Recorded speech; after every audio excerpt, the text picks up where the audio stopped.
শুভ সকাল বন্ধুরা, কেমন আছো সবাই? আশা করছি সবাই খুব ভালো আছো, আর আমিও খুব ভালো আছি। তো আজকে আমি তোমাদেরকে দেখাবো আমাদের বাড়িতে কি কি ফুলের গাছ আছে। তো চলো তোমাদেরকে দেখিয়ে দিই।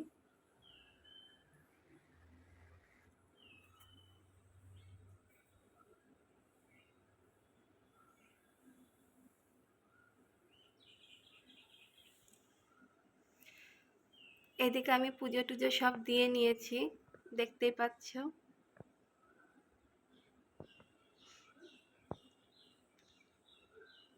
নিজের হাতে লাগানো গাছে ফুলে পুজো দেওয়ার আনন্দটাই আলাদা।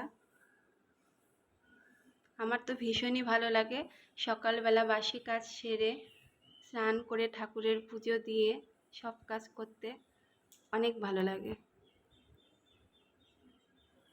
এই যে আমাদের লাল জবা রানী, এটা লাল জবার গাছ। এই গাছটা আমি নিজেই লাগিয়েছি।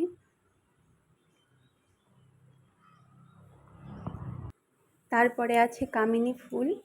কামিনী ফুলটা দেখতে অনেক সুন্দর লাগে, আর এর গন্ধটাও অপূর্ব। চাপা চাপা ফুল ফোটে। গাছটাও কিন্তু অনেক সুন্দর লাগে, যখন গাছটা পুরো ফুলে ভরে যায় অসম্ভব সুন্দর লাগে দেখতে। আর এটা হচ্ছে সাদা ফুলের গাছ, আমি তো সাদা ফুলই বলি, আর আমাদের এখানে সবাই সাদা ফুলই বলে। এই ফুলের গাছটার নাম আমি সঠিক জানি না, আপনাদের যদি কারো জানা থাকে অবশ্যই জানাবেন। আমরা যেহেতু গ্রামে থাকি, গ্রামে জায়গাও বেশি, আর যেখানে যে ফুল গাছ লাগানো যায় সেই ফুল গাছটাই হয়ে যায়।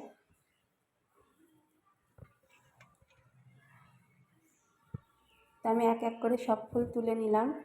আর এই যে এই ফুলটা এত সুন্দর দেখতে। আর একই গাছে দুই রকমের ফুল হয়, একটা সাদা জবা আর একটা গোলাপি জবা।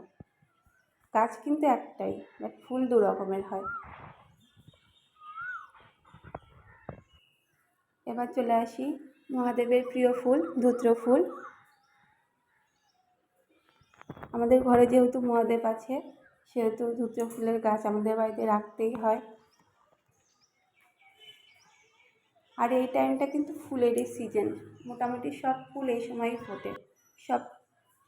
আর এখন বেল গাছে নতুন সবে পাতা গজিয়েছে, কি ভালো লাগছে না দেখতে। তো আমি পুষ্পপত্রে সব ফুলই তুলে নিয়েছি পুজো দেওয়ার জন্য। ভিডিওটা আমি কালকে করে রেখেছিলাম আপনাদেরকে দেখানোর জন্য। আর এই যে দেখতেই পাচ্ছেন, গ্রামে থাকার মজাটাই আলাদা। এখানে আপনি বাড়িতে যা খুশি গাছপালা সব লাগাতে পারবেন, আর ইচ্ছে মতো নিজের পছন্দ মতো ফুল দিয়ে পুজোও দিতে পারবেন।